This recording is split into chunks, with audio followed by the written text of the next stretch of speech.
ज्याच्या कार्याची आणि जीवनाची आठवण या परिसरातल्या कणाकणामध्ये आपण बघतो, त्यांच्या स्मृतींना उजाळा देण्यासाठी म्हणून त्यांचं कार्य नव्या पिढीसमोर तितक्याच तेजानं जावं यासाठी म्हणून खरं तर आयोजित केलेला हा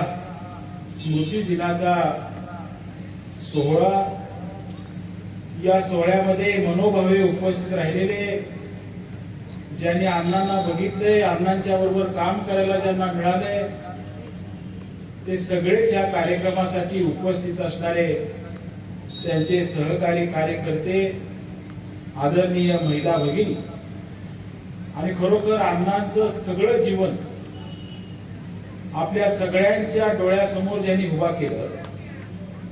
त्यांच्या समर्पणाची एक आठवण आपल्या हृदयामध्ये ज्यांनी खोलवर निर्माण केली, आणि अण्णांना बघणं, अण्णांना वाचणं ह्याच्यापेक्षा सुद्धा मला बानुगडे साहेबांना सांगितलं पाहिजे की अण्णांची एक वेगळी अनुभूती खरं तर आम्हा सगळ्या कार्यकर्त्यांना तुमच्या आजच्या मनोगतातून आज या ठिकाणी ऐकायला मिळाली, अनुभवायला मिळाली. ते पक्षे प्रमुख पाहुणे बानुगडे साहेब, हा कार्यक्रम ज्यांनी आयोजित केला ते आदरणीय वैभव काका, गौरव भाऊ, आमचे भगवानराव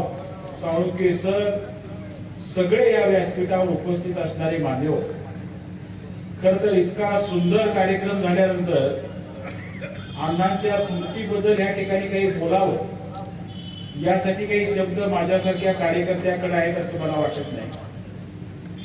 प्रामुख्याने मी या कार्यक्रमाच्या निमित्तानं एवढंच म्हणेन की नागनाथ अण्णांच्या या कुटुंबियांशी खर तर 3 पिढ्यांचा ऋणानुबंध जपायला मिळालेला मी एक कार्यकर्ता आहे. मला काकांना आणि वैभव काकांना सांगितलं पाहिजे की मी लहान असताना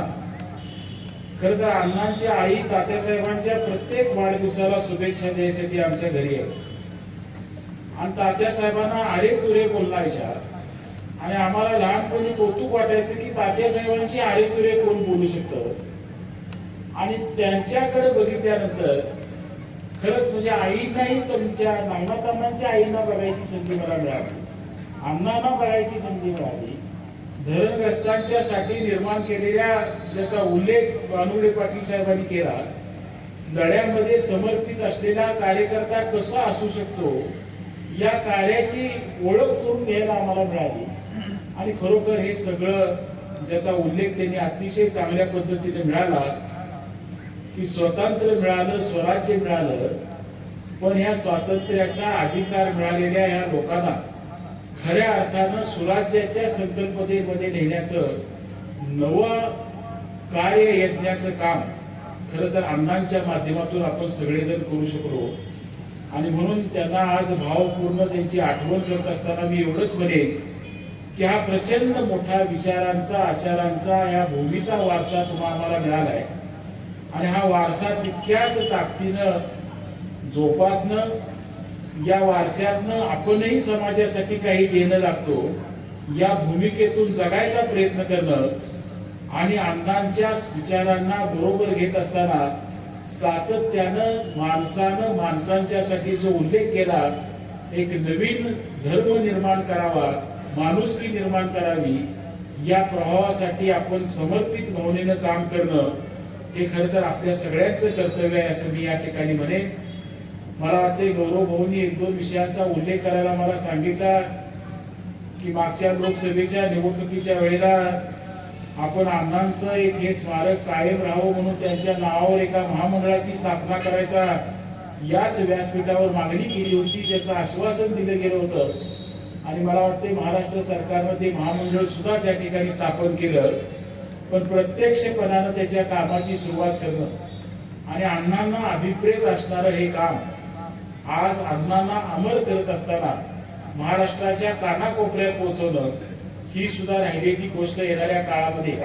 आम्ही सगळे कार्यकर्ते मिळून पूर्णत्वाला घेऊन एवढंच मनस्वी अभिवचन या कार्यक्रमाच्या निमित्तानं देतो. आणि बानुगडे पाटलांच्या खरं तर या प्रचंड शब्द सामर्थ्यातनं पुन्हा एकदा अण्णांची ओळख करून घ्यायला मिळाली. या कार्यक्रमात सहभागी होऊन एक नवी उर्मी आमच्या सुद्धा सामाजिक आयुष्यात काम करत असताना मला प्राप्त करता आली. म्हणून काका आणि गौरव भाऊ तुम्हाला दोघांनाही